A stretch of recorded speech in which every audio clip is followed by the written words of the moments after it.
Hello, I'm Jeff Patterson. This is Eric Nelson. Today we're going to look at some of our basic curriculum from the guard. We're going to look at a couple guard passes and talk about some of the details on that. So first one we're going to look at off of our first stripe curriculum, if Eric puts me in closed guard here. So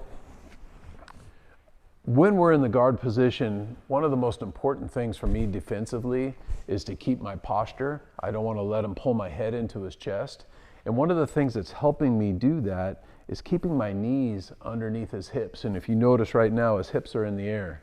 If I open my knees up and his hips are down, it's a lot easier for him to pull me forward and break my posture. So I'm going to walk those knees just kind of underneath his hips a little bit. Now, once I have this good structure, my grips are important on where I grab. And when I go for my first grip, I like to try to think about where his sternum is, or the bottom of his rib cage, and that's where I go for my grip. And notice how I'm always grabbing the same side lapel, not the cross side lapel. Because if I grab the cross side lapel, it's easy for him to pull my hand across, and then he can work on taking my back or attacking my arm or working something from this position. But if I have the same side lapel, now I can use this grip to prevent him from pulling the arm across to the other side. So this is important here. Also with this grip, we want to think about not only being able to pull him forward, but I'm also pushing him. So I've got 2 points of control from this one grip. Elbow is in, so I'm kind of checking the hip and the leg with this arm, and then this hand I'm going to have in here inside the knee pit. So from here, when I go for my break, I'm just going to push my lower spine out right here, and that makes his feet come apart. Now, when I go for the elbow pass, I will want to get this leg to the ground. This hand is going to swim inside to my underhook position. My head goes down, my shoulder goes into the chest, this foot steps out. Now from here, I don't really care so much. I know he's going to lock me up into half guard, but that's part of what we want to train and rep out from this pass.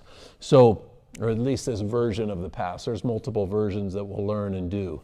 So I've got a good underhook here. I'm grabbing his collar up here. I'm putting pressure with my shoulder and sometimes even with my head as I climb up and I start getting a little bit higher. He locks me up into half guard. Once he gets me in half guard position, I like to control this arm here.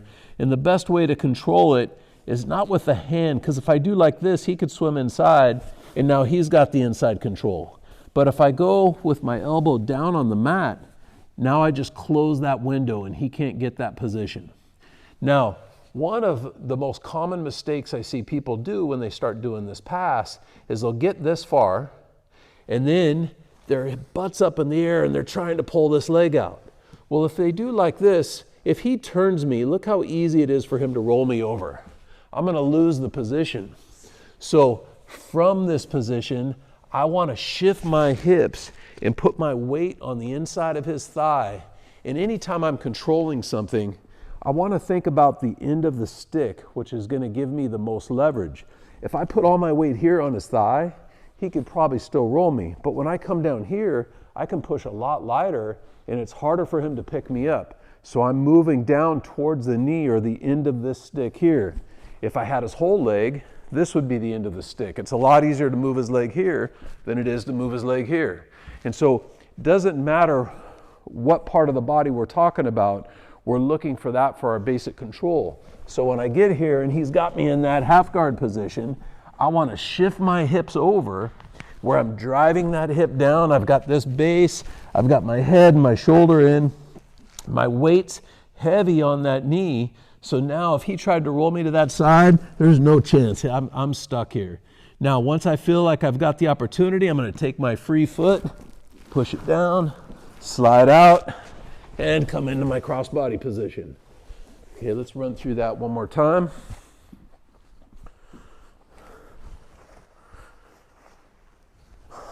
All right, so knees in, hips off the ground. I get my first grip.